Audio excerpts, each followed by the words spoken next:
Colon cancer can happen at any age. But most people with colon cancer are older than 50. The numbers of people younger than 50 who have colon cancer has been growing. Doctors don't know why. Having a blood relative who has colon cancer increases the risk of getting colon cancer. Having more than one family member who has colon cancer or rectal cancer increases the risk more. Hello, everyone. Welcome back to my channel, Organic Healthy Food, where I share with you the best tips and tricks for living a healthy and happy life. In today's video, I'm going to talk about one of serious illness, colon cancer. Yes, you heard me right. Colon cancer typically affects older adults, though it can happen at any age. It usually begins as small clumps of cells called polyps that form inside the colon. Keep watching. But before we get into the video, make sure you hit that subscribe button and turn on the notification bell so you don't miss any of my future videos. And if you enjoy this video, please give it a thumbs up and share it with your friends. It really helps me out a lot. Thank you. Colon cancer is a growth of cells that begins in a part of the large intestine called the colon. The colon is the first and longest part of the large intestine. The large intestine is the last part of the digestive system. The digestive system breaks down food for the body to use. Colon cancer typically affects older adults, though it can happen at any age. It usually begins as small clumps of cells called polyps that form inside the colon. Polyps generally aren't cancerous, but some can turn into colon cancers over time. Polyps often don't cause symptoms. For this reason, doctors recommend regular screening tests to look for polyps in the colon. Finding and removing polyps helps prevent colon cancer. If colon cancer develops, many treatments can help control it. Treatments include surgery, radiation therapy, and medicines, such as chemotherapy, targeted therapy, and immunotherapy. Many people with colon cancer don't have symptoms at first.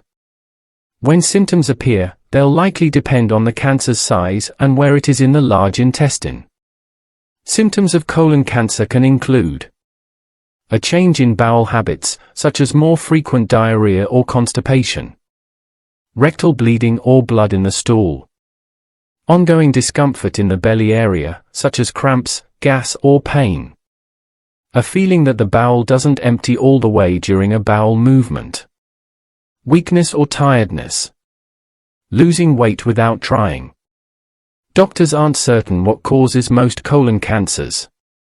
Colon cancer happens when cells in the colon develop changes in their DNA. A cell's DNA holds the instructions that tell the cell what to do. The changes tell the cells to multiply quickly. The changes let the cells continue living when healthy cells die as part of their natural life cycle. This causes too many cells. The cells might form a mass called a tumor. The cells can invade and destroy healthy body tissue. In time, the cells can break away and spread to other parts of the body. When cancer spreads, it's called metastatic cancer. Older age. Colon cancer can happen at any age. But most people with colon cancer are older than 50. The numbers of people younger than 50 who have colon cancer has been growing. Doctors don't know why. Black race. Black people in the United States have a greater risk of colon cancer than do people of other races. Inflammatory bowel diseases. Conditions that cause pain and swelling of the intestines, called inflammatory bowel diseases, can increase the risk of colon cancer.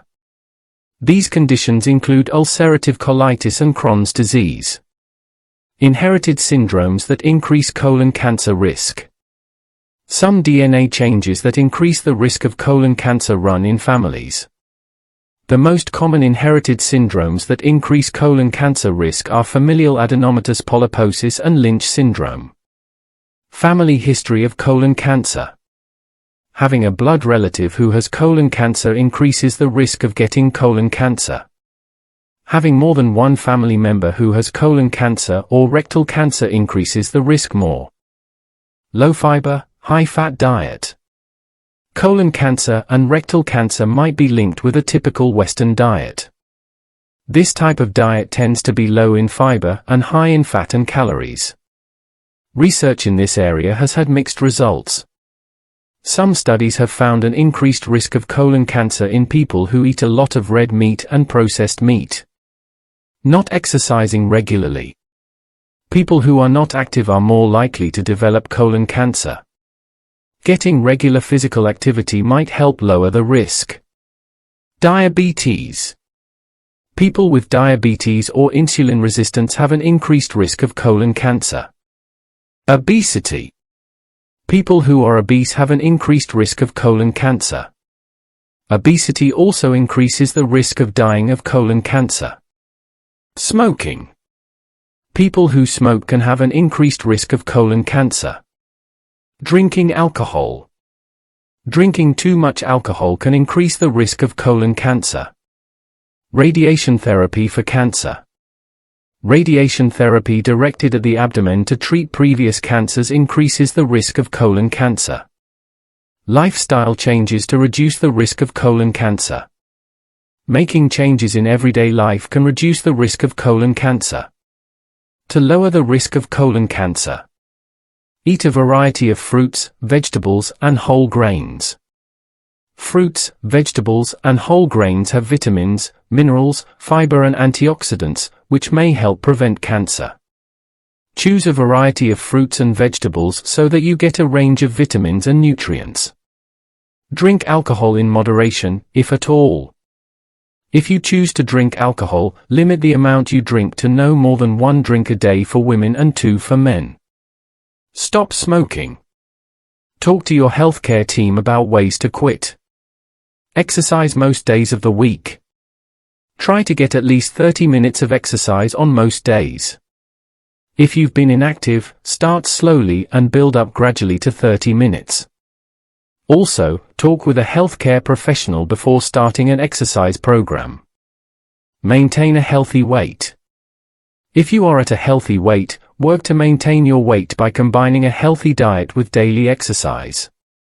If you need to lose weight, ask your healthcare team about healthy ways to achieve your goal. Aim to lose weight slowly by eating fewer calories and moving more. Colon cancer prevention for people with a high risk. Some medicines can reduce the risk of colon polyps or colon cancer. For instance, some evidence links a reduced risk of polyps and colon cancer to regular use of aspirin or aspirin-like medicines. But it's not clear what dose and what length of time would be needed to reduce the risk of colon cancer. Taking aspirin daily has some risks, including ulcers and bleeding in the digestive system. These options are generally reserved for people with a high risk of colon cancer. There isn't enough evidence to recommend these medicines to people who have an average risk of colon cancer. If you have an increased risk of colon cancer, discuss your risk factors with your healthcare team to see if preventive medicines are safe for you. These are some of the early warning signs of colon cancer that you should not ignore. However, these symptoms can also be caused by other conditions that are not related to colon cancer, such as hemorrhoids, irritable bowel syndrome, IBS, ulcerative colitis, Crohn's disease, diverticulitis, or infections. Therefore, it's important to consult with your doctor if you experience any of these symptoms and get proper diagnosis and treatment. The best way to prevent colon cancer is to get regular screening tests that can detect polyps, small growths, in your colon before they turn into cancer. Polyps are usually harmless and don't cause any symptoms, but some of them can become malignant over time. By removing polyps during a screening test, such as a colonoscopy or a sigmoidoscopy, you can reduce your risk of developing colon cancer. Other ways to prevent colon cancer include maintaining a healthy weight, exercising regularly, eating a balanced diet rich in fruits and vegetables and low in red and processed meats, limiting alcohol consumption, quitting smoking, and avoiding exposure to environmental toxins. I hope you enjoyed this video and learned something new. If you did, please give it a thumbs up and leave a comment below. Let me know if have you experienced any such symptoms, or if you have any questions about them. I would love to hear from you. And don't forget to subscribe to my channel and turn on the notification bell so you don't miss any of my future videos. I post 3 new videos every week about health, nutrition, fitness, beauty, sexual health, and more. Thank you so much for watching, and I'll see you in the next video.